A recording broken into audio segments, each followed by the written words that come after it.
Hello and welcome to lecture 32 of analog integrated circuit design. In the previous class we looked at the design of a single stage op amp at the transistor level. We used a differential pair loaded by a current mirror as a transconductor, and that when loaded by a capacitor gives us the op amp. Okay.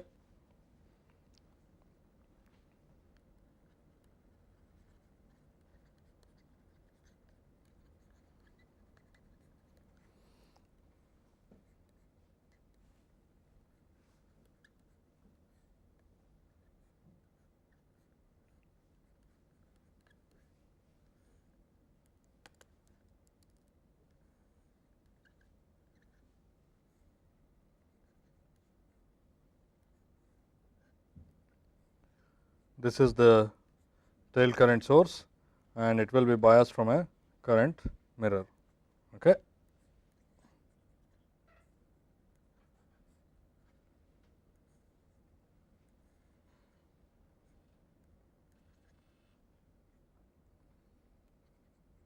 Let us say the tail current is I naught.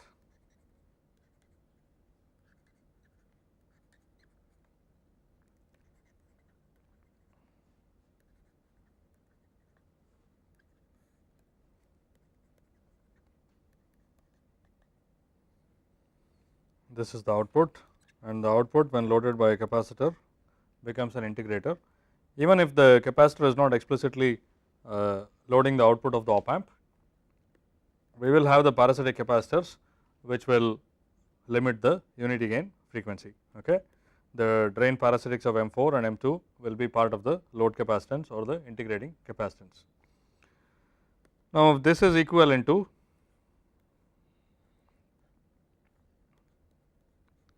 the basic circuit that we started with, a transconductor GM loaded by a capacitor. The transconductor will have some output conductance GO. So, in our case the DC gain A naught is GM1 by GDS1 plus GDS3. The transconductor, it turns out, is a transimpedance with a 0 and a pole. So, there will be a 0 at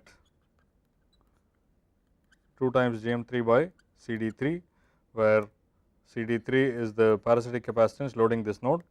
It consists of capacitances from M3, M4 and M1, and the non-dominant pole P2 is GM3 by CD3. I mean, both of these are in the left half plane. I am just showing it as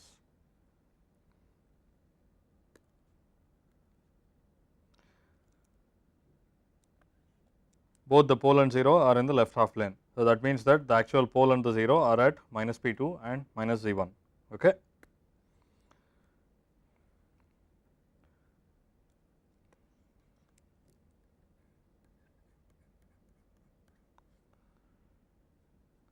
Those are the small signal characteristics of the op amp.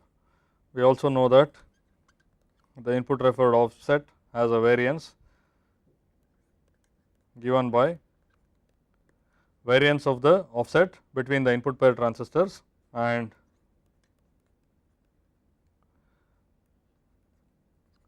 the mismatch variance between the load transistor times GM3 by GM1 square, and the input referred noise spectral density is given by 16 by 3 KT divided by GM1, which is the noise due to M1 and M2 times 1 plus GM3 by GM1. The second term here is the noise due to the load. Okay. Both the offset and noise contribution of the load can be reduced by reducing the transconductance of M3 and M4. Okay. So, we are able to evaluate all this, and then we can decide whether it is suitable for our application or not, okay, by looking at the value of the noise and offset, etc., etc. We also evaluated that the output voltage has swing limits of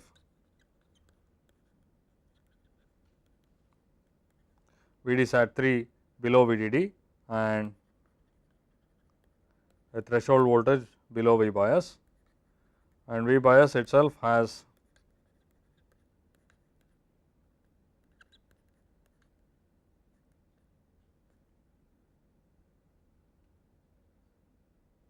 V bias plus VT1, sorry.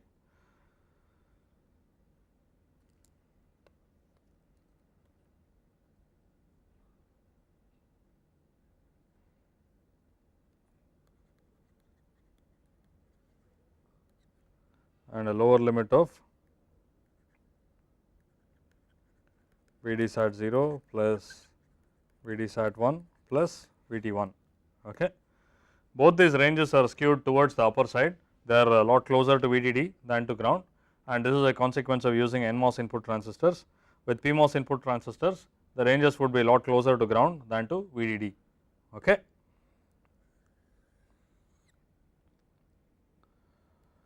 Now, we know that in the quiescent condition, in absence of any mismatch, this node voltage will be exactly same as that. So, the operating point of this will also be at VDD minus VGS of M3. Okay. Now, what should be the value of this V bias? That depends on the circuit that we use. Now, to clarify that, let us look at the operation of the op amp with dual rail and single rail voltages. Okay.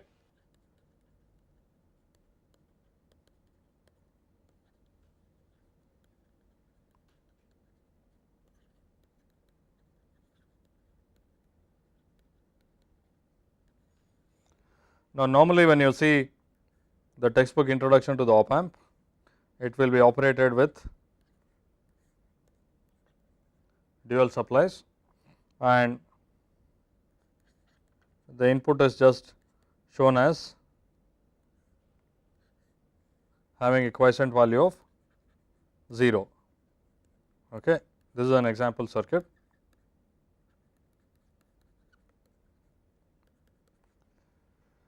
So, the quiescent value of the output is also 0 and the quiescent value of the input is 0, but this does not necessarily have to be the case.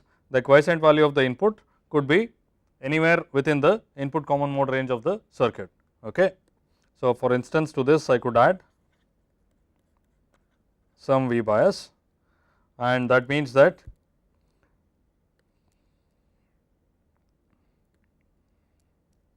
and I could also add V bias to this one. Okay. So, in this case basically all the quiescent voltages at the input and the output get shifted up by V bias. Okay. Now, V bias can be any value that I want that will fall within the input common mode range of the op amp. Okay. Now, the way we have designed the op amp, we have been representing the op amp, we do not have these two supplies plus VCC and minus VCC with respect to some ground. What we have are a single supply of VDD and the bottom rail is what we call ground. Now, how does it make a difference to the op amp? It does not. It turns out that any op amp can be operated with a single supply or dual supplies. Okay. It is just a matter of what we call ground. So, let me remove this V bias. Now, first of all I will do one thing, I will simply shift up all the voltages in the circuit by VCC. Okay.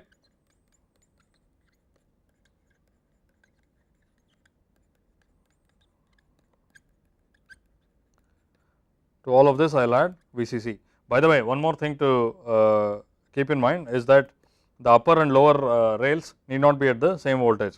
So, in fact, let me make them different, let me call them VCC and minus VEE, and I will shift all the voltages in the circuit by plus VEE.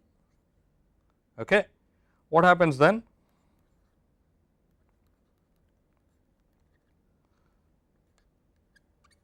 I will have VEE over there,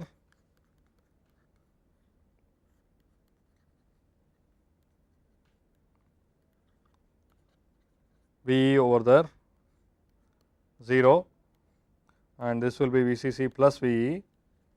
Okay. Now, the quiescent operating point of the output will be VE of both the input and the output, and there is absolutely no difference between this circuit and that circuit. Okay. So, it is just that we call the bottom rail the ground here, and here we call some point between VCC and VE the ground. Okay. What is important is that the input common mode of the op amp be within the input common mode range and the output of the op amp be in the output range. So, similarly, here the same thing is the case. Here in fact, as I mentioned, there is no difference between the two circuits, only change that has happened is that all the voltages are shifted up by plus VE. Okay. So, this is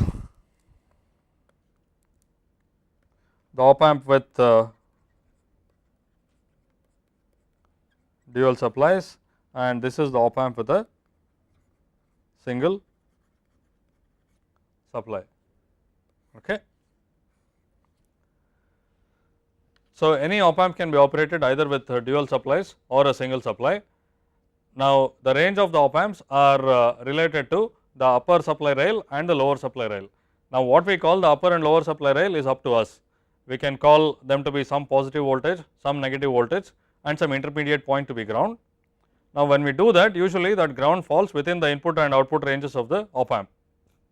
So, we can choose that ground to be the operating point of the input and output. When we choose the lower rail to be ground and upper rail to be some positive voltage, then the operating range will not include ground. So, we have to bias the input as well as the output at some intermediate value. Okay. So, just to give an example,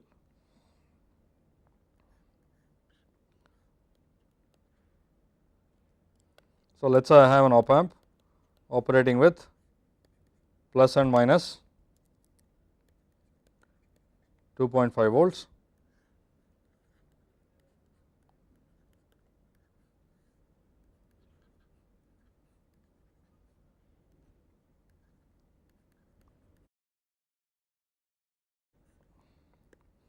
This is a non-inverting amplifier of gain k.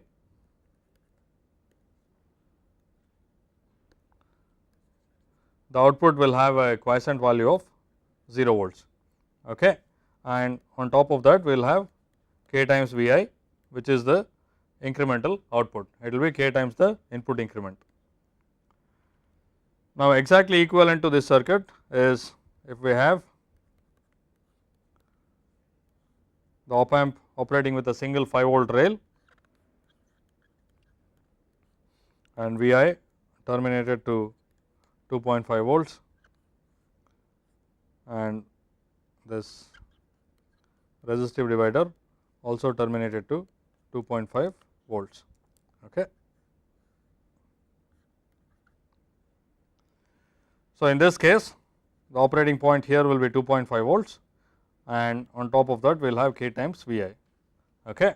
So, as you can see, if you take any two nodes in this circuit and in this circuit and measure the voltage difference between them, they will be exactly the same. Okay. What is different is what you call 0 volts. This point is what we call 0 volts in the circuit on the left side and this point is what we call 0 volts in the circuit on the right side, and the two are different by 2.5 volts. Okay. So, as you know, the absolute value of the voltage reference does not mean anything, it is the voltage differences between nodes that matter. Okay. So, all op amps can be operated with single and dual rails. Now, in CMOS IC design, it is very common to use a single rail for all the representations. The single stage op amp that we have could very well be operated from this being a positive voltage and the lower rail being a negative voltage. In that case, the input V bias and the output could be at ground. Okay. That is possible, but we will follow the usual convention and show single supply voltages. Okay.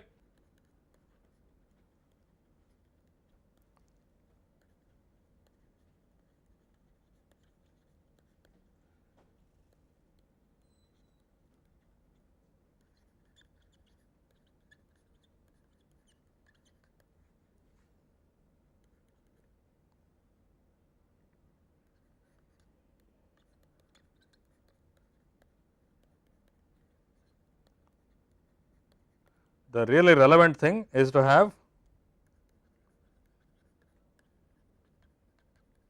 the input common mode voltage and the output voltage within the respective limits. Okay. Now, usually to maximize the voltage swing, you need to keep the operating point in the middle of the range. Okay. So, let us say you have some upper limit for V out and a lower limit for V out. In the quiescent condition, if you keep the output voltage to be exactly in the middle of these two limits, then you will have the maximum swing. So, that is a general rule, not applicable to all circuits. So, sometimes the optimum may be different depending on which stage limits first and so on, but usually you would like to keep the quiescent point in the middle of the range. Okay.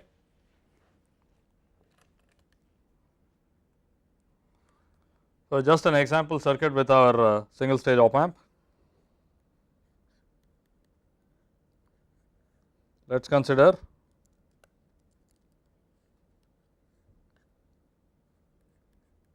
the voltage follower circuit with the op amp. Okay. So, this you may have seen in this particular form. Now, as we discussed earlier while discussing the op amp at the transconductor level, we will not use the single stage op amps with a resistive load, because the DC gain becomes very small and then the op amp will be useless. So, this kind of single stage op amps are used only with a capacitive load. When you have resistive loads, we have to do something more elaborate, we will come to that later. So, when I have an input increment of Vi, the output will also have an increment of Vi. Okay. Now, what does it mean? Let me put down the transistor level circuit.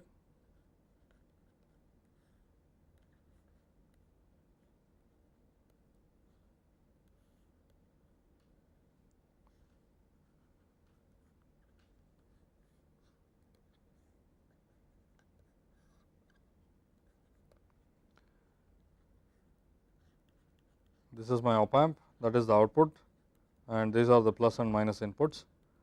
I have the output terminal connected to the negative input. So, that means I have to connect this here.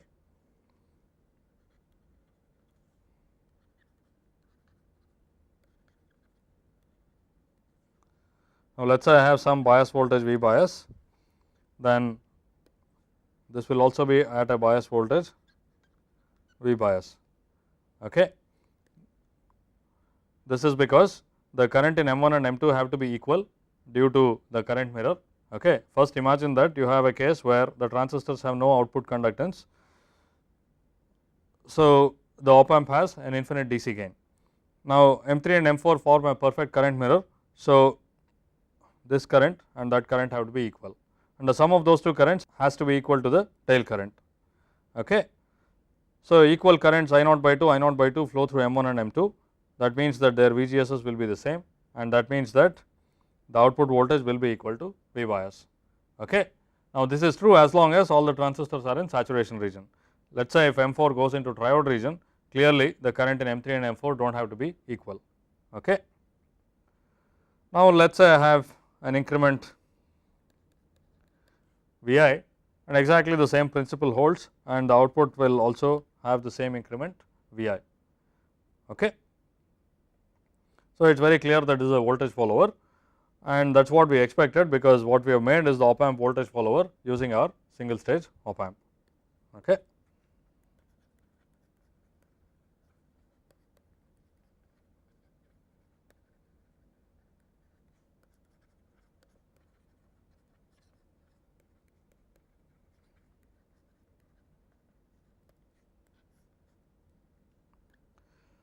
So, in this particular case, Vi, the input, refers to the increment over V bias. We think of some V bias as the bias voltage of the input, the lower rail is at ground.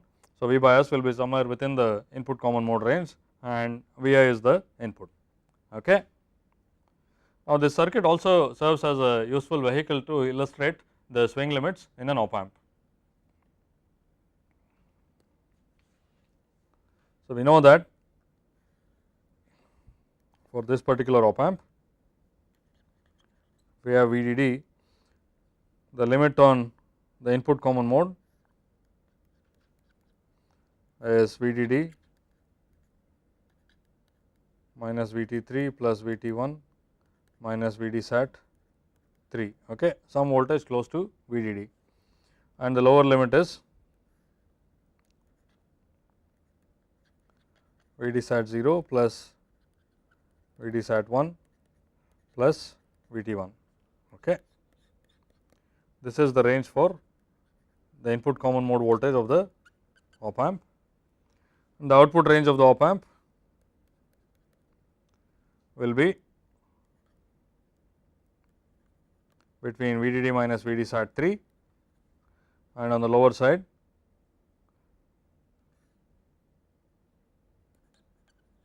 V bias minus VT 1. Okay. So, it depends on the value of V bias that we choose. This is the range for V out. Now, in this particular circuit, the output is connected to the input, okay, and you can very easily see that the output voltage is the same as the input common mode voltage. So, the output voltage or the input voltage swing will be restricted by both the input common mode range and the output range. So, whichever is smaller will take effect. Okay. So, the input common mode voltage V bias plus Vi must be between the limits for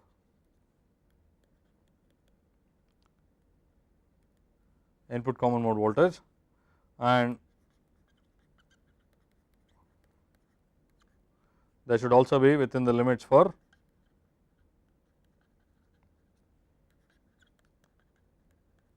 the output voltage. Okay. So, from these we can choose the optimum value of V bias, so that the signal swing is maximized. So, please take it as an exercise and do that. For simplicity, let us assume that VDD is 5 volts, VT 1 and VT 3 and VT 0. So, all VTs are equal to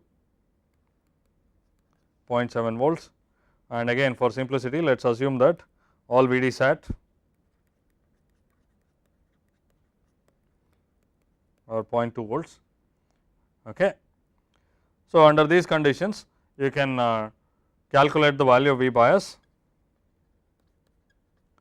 for maximum signal swing,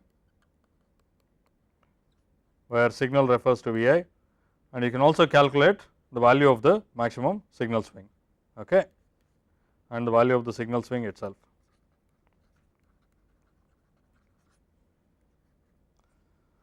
So, it is quite easy, you put these constraints together and then find out which value of V bias will give you the maximum. Now, there is a slight complication, not a great deal, introduced by the fact that the minimum limit for the output is also dependent on V bias, but you can include everything and then calculate the limits. Okay.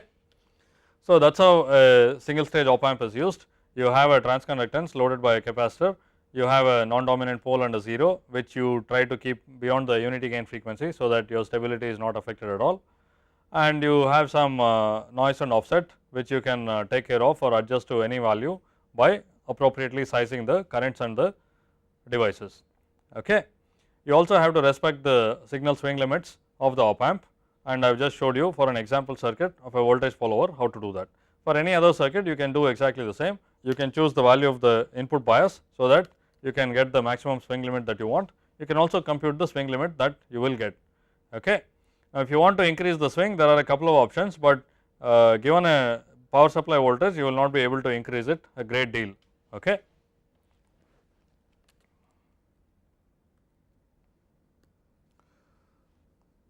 Let us quickly look at how to optimize the offset and noise. Obviously, the offset, which is related to mismatch in the input differential pair, and the load can be reduced by increasing the size of the transistors. Okay. So, first of all,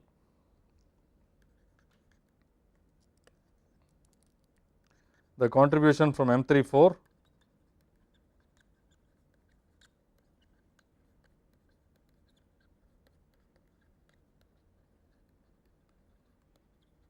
reduced by reducing GM3. Okay. Now, let us say you want to reduce GM3 alone, and you do not want to affect GM1. Okay. In fact, you do not want to affect the differential pair. So, that means you keep the tail current and the differential pair devices exactly the same as before. So, the only way to do that is to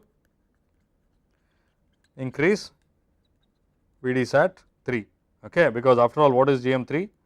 GM3 is 2 times I naught by 2, the quiescent current in those transistors divided by VD-SAT 3. You have to increase VD-SAT 3. Now, what does this mean? This will reduce the swing limit. So, this is a very common trade off that you see. You try to optimize one particular parameter, you will end up having adverse effects on some other parameter. Okay. You want to reduce the total offset,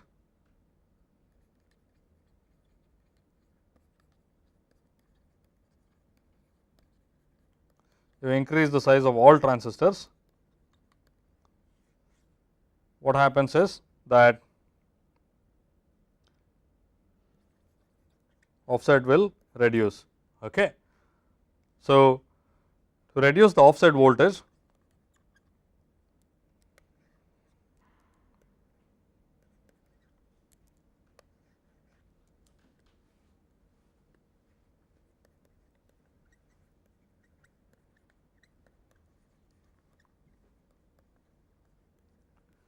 by a factor of 2, you have to increase the area by a factor of 4. Okay. When I say reduce the offset voltage, I mean reduce the offset variance by a factor of 4, and that means the area has to go up by a factor of 4. Now, what is the bad consequence of this? This will increase parasitic capacitances, CGS, CDB, etc. will go up, and that means that the non-dominant pole and 0 will move into lower frequencies. Okay. So, that will affect the speed of the op amp. If the non-dominant pole and 0 move within the unity gain frequency, the only way to maintain stability would be to further reduce the unity gain frequency. Okay. This we have seen earlier, that if you have a larger delay, that means the pole is at a lower frequency, the only way to stabilize it is by slowing down the integrator. Okay. So, again you try to optimize the offset, you will end up with a slower op amp. Now, let us look at noise. We have calculated only the thermal noise.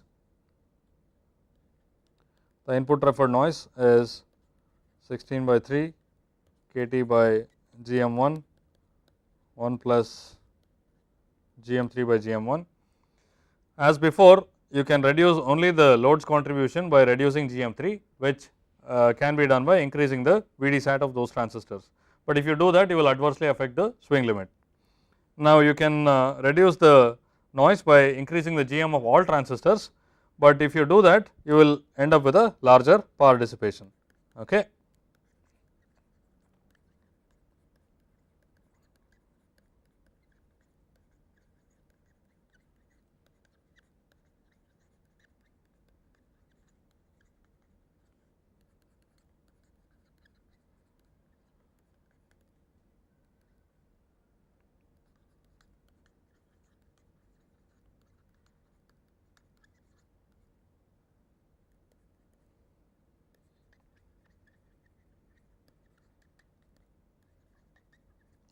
And this is something that we are familiar with. Okay.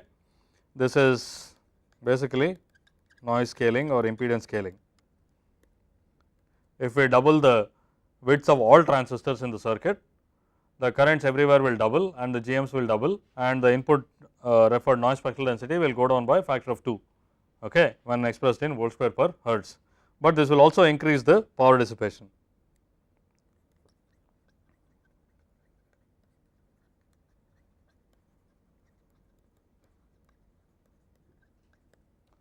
Okay. So, we can quickly list the trade offs.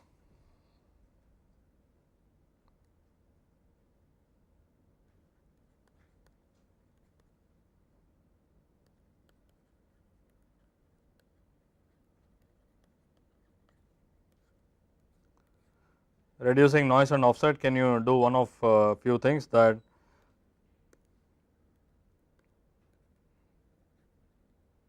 it can reduce the swing,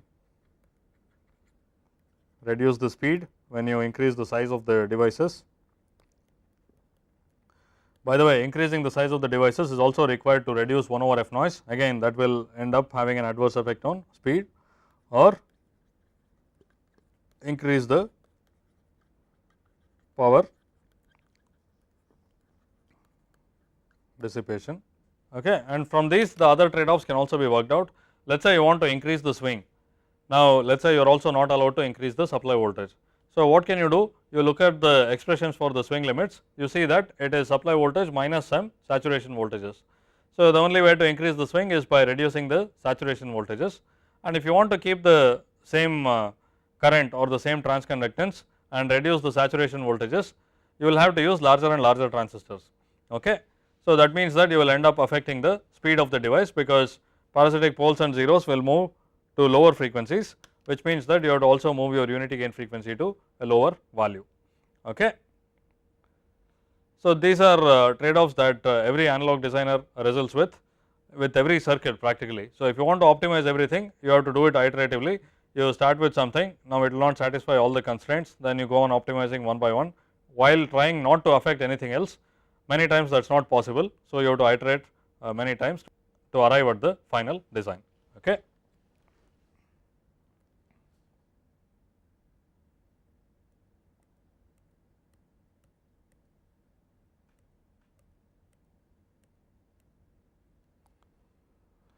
Now, we have looked at the characteristics of this op amp. Basically, we have come up with the data sheet for this op amp. The one thing that we have not yet calculated is the slew rate, that is the maximum rate of change of the output. That is best illustrated by looking at a circuit like this. Okay. Let us imagine that the circuit has reached steady state with V bias at the input and V bias at the output. Okay. Now, let us say we apply a small step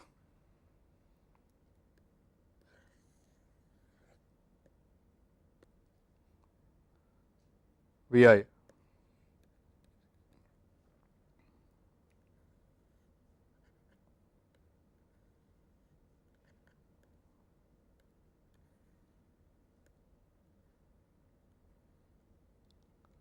Some small value. Okay. Let me call it delta V. Now, what happens? The current in M1 will increase by GMVI by 2. Remember, as soon as you apply the input step, the capacitor still holds the initial voltage. So, this voltage does not change. So, it is like applying a step Vi to the differential pair. So, we have a step current of GMVI by 2 in this transistor and GMVI by 2 in the other transistor in the opposite direction.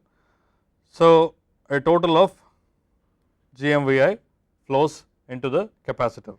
Okay. So, let us not worry about parasitic effects here. So, what happens to the output? It will start rising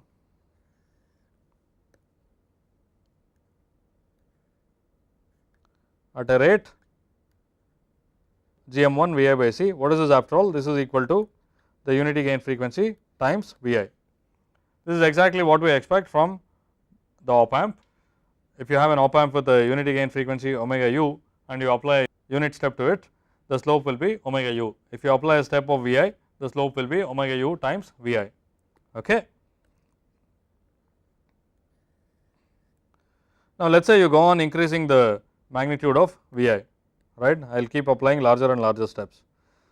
What happens is the current in this increases by larger and larger amounts and the current there decreases by larger and larger amounts.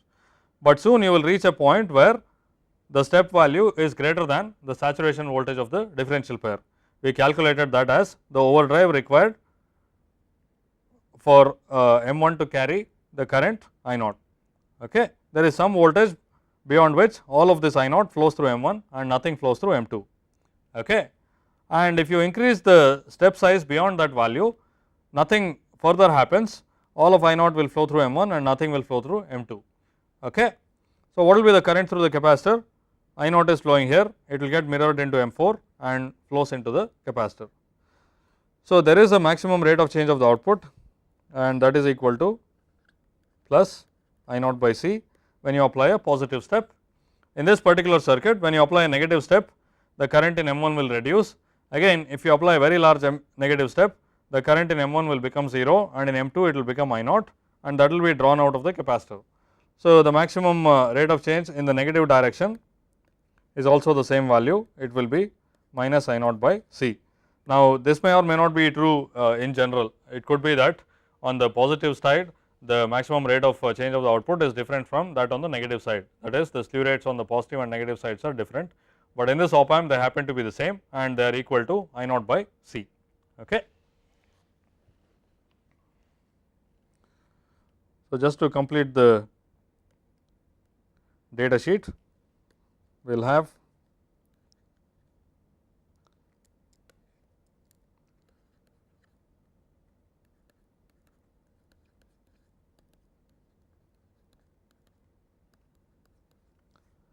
positive and negative slew rates also and they are equal to I naught by C.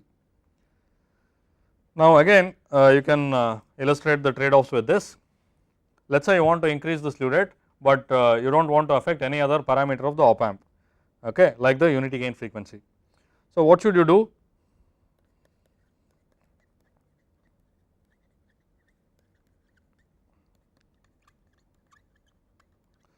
Clearly, the slew rate is affected only by the current I naught. So, you have to increase the current I naught, but if you do that the transconductance and those things change. So, you have to reduce the W by L ratio of M1 and M2, so that GM1 will reduce and retain its original value. Okay.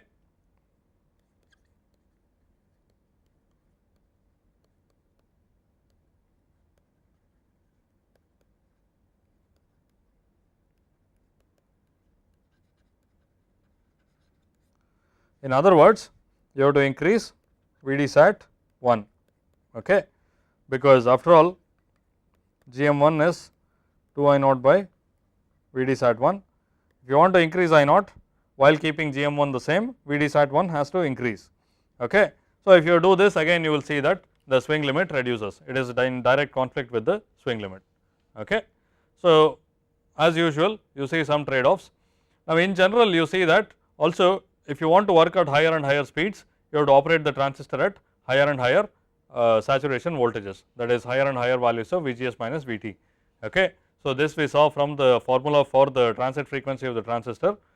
Now, that frequency in absolute terms does not mean anything, but it was directly proportional to VGS minus VT and that is what we see here as well. Okay. So, if you want a high slew rate, if you want the maximum rate of output, maximum rate of change of the output to be very large, you have to operate with a large Vd sat. Okay. And if you want a low power operation, what you have to do is to have a small current and very large transistors. This will increase the parasitic capacitances. So, the small signal in the small signal picture, the non-dominant poles and zeros move to lower frequencies, it will slow down the circuit. And also when you have a large transistor with a small current, you have a small VGS minus VT. So, that means that the slew rate is small as well.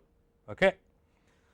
So, the constraints for high speed and low power are opposite to each other. Generally high speed demands higher power and lower power will constrain you to lower speeds. Okay. We have our single stage op amp, it works. First of all, it has some limitations that we already knew when we discussed the op amp at the level of the control sources.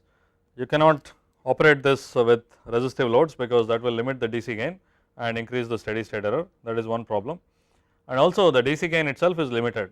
Okay. So, the DC gain that we get from this is GM1 by GDS1 plus GDS3 and that has a limited value. Okay. That is like the gain of a single transistor. Now, how would you improve that?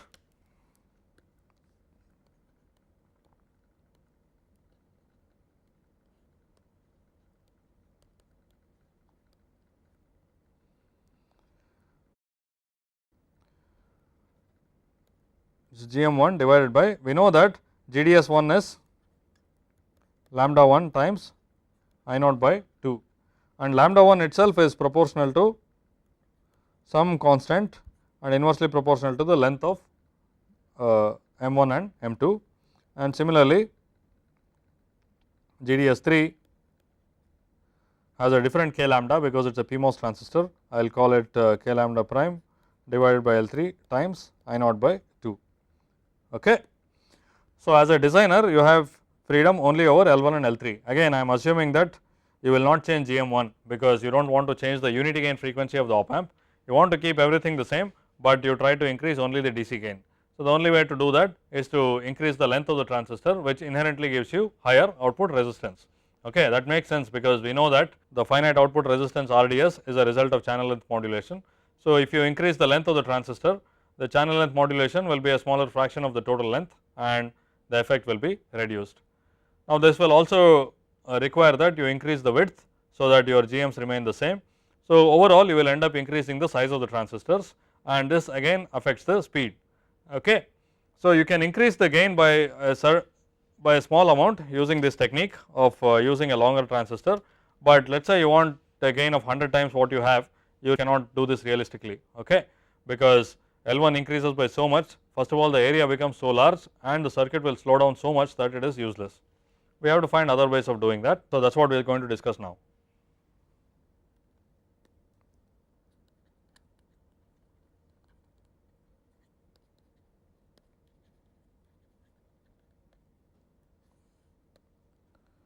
Now, first of all, why is the DC gain limited? We have a transconductance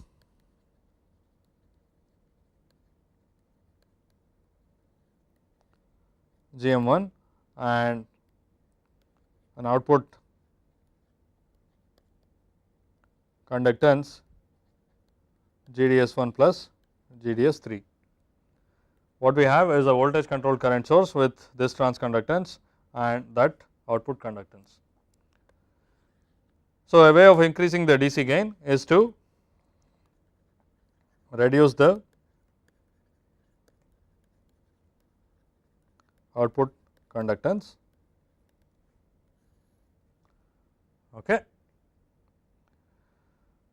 So, this is one of the ways of doing that or increase the output resistance. So, how do we do this? We know that if you have a current source of a given output resistance, you can improve its quality by using a current buffer after that. So, that is using a current buffer or a common gate amplifier. We can try to do the same.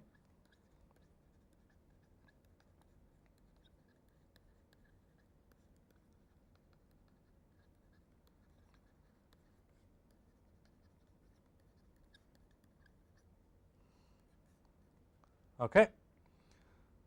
So, we can use this to try and increase the gain of our circuit, and we also know that the output conductance is a combination of the output conductance contributed by the differential pair and the output conductance contributed by the current mirror load. Okay.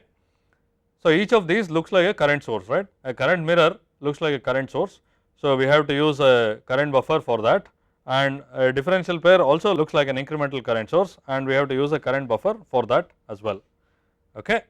Now, we are already familiar with this circuit, that is we are already familiar with the common gate amplifier. All we have to do is to apply it in the right way to our op amp. Okay. So, first let me discuss the output resistance of a single transistor. Let us say it is biased with some voltage VGS1 and let me call this M1. So, looking in here I have a resistance RDS1 or a conductance GDS1 and let us say I use a common gate amplifier on top of this one. Okay. So, the lower one I could think of as a common source amplifier. If I was going to apply an increment Vi over there, it would give me a current GM1 times Vi and that I could push into a load resistance or wherever I want to. Now, on top of that I use a current buffer. So, the current that appears here, the incremental current is still GM1 times Vi. Okay. But looking into this, what I have is an output resistance of GMC RDSC, let me call this MC, GMC RDSC plus 1 times RDS1 plus RDSC. Okay. Basically, the sum of the output resistances of the two transistors plus GMC, RDSC, RDS1. Okay. Now, these are negligible compared to this.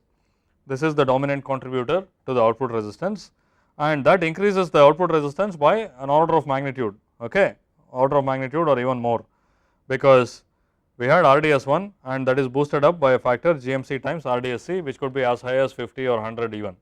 Okay. So, this is a very easy way of increasing the output conductance and making it a better current source. Okay.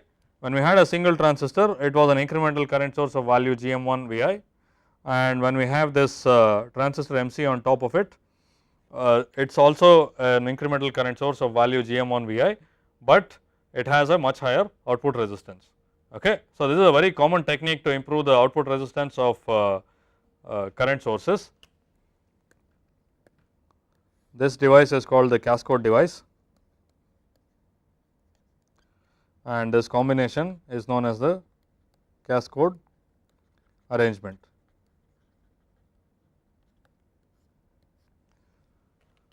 So, we will use this for both the differential pair and the current mirror in the next lecture to come up with an op amp which has a much higher DC gain.